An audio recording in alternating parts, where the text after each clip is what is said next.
Our correspondent Andrew Simmons is in Athens for us. Andrew.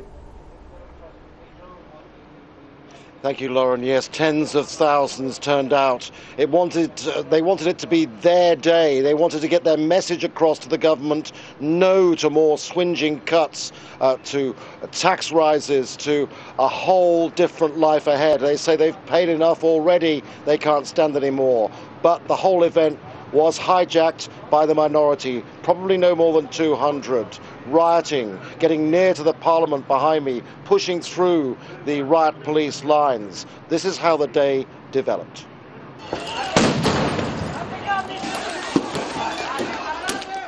Athens centre overwhelmed as Greece grinds to a halt. Demonstrations turning violent, with smaller numbers of protesters closer to Parliament, where lawmakers prepare for a vote on Thursday. That's on plans to overhaul the public sector with layoffs, wage cuts, pension reductions and tax rises. The mood, one of anger amongst the minority, intent on clashing with riot police. And one of utter frustration for those wanting to make their voice heard above the tear gas rounds. The strike is hitting every aspect of normal life here. A 12-hour stoppage by air traffic controllers left Athens International Airport at a standstill, passengers stranded. Ferries were docked, shops and schools closed. And throughout the city, mounds of rubbish piling up despite emergency powers ordering council workers back to their duties. Thomas BIZAS is one of them. At 56, he's faced with being laid off. Salary cuts already mean he's struggling to pay bills. For many years, people have been against us striking, he says. This is the first time the people are with us. They want us to fight for them as well. The views of Thomas are replicated by so many of the masses here.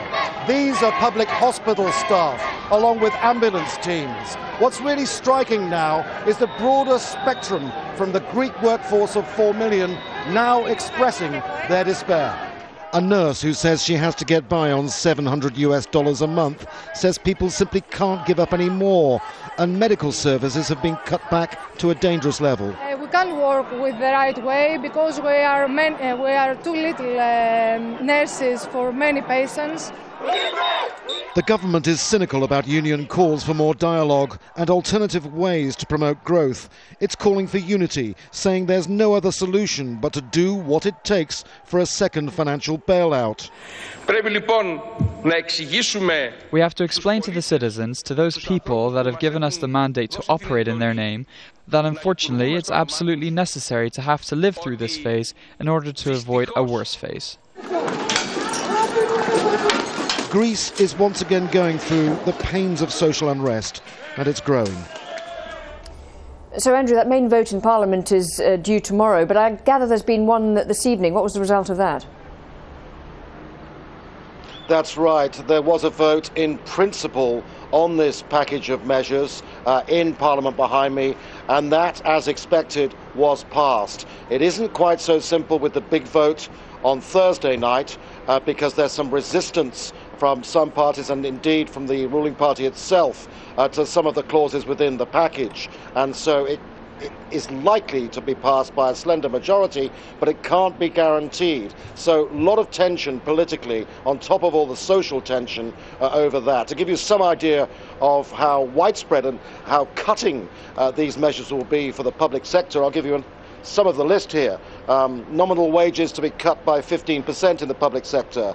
30,000 civil servants will be suspended on partial pay. That's 10,000 more than originally planned. They'll receive 60% of pay for 1 year when it's expected they will try to find another job, but they'll be out of work after that period if they can't, and they had expected to have a job for life. A lot of the over 50s involved in those ranks. And all temporary contracts for public sector workers will be terminated. These are some of the measures. Tax increases across the board and also tax collectors involved in sporadic industrial action anyway, so complications there. Complications also because the action has spread right the way through all sectors, with judges on work to rules not taking cases. Even the whole issue of refuse collection, garbage collection was put to court by the mayor, and that couldn't be followed through upon because lawyers were on strike. So we have here social upheaval and a determination on the part of George Papandreou to actually come down on this. He said repeatedly, and his finance minister, you heard in that report, repeatedly saying this is like a war, really. We have to win it, and we have to convince the Brussels summit at the weekend that we mean business, that we can get our house in order, we can get reform through, we can get growth through, but the public, they don't want to know about it. That certainly seems to be the majority. So really, this crisis gets no easier, and of course we have another day tomorrow, and on Thursday, of course, another day of action, and the general strike is holding. It's holding firm, Lauren. OK, Andrew, thanks very much indeed for bringing us that live update there from Athens.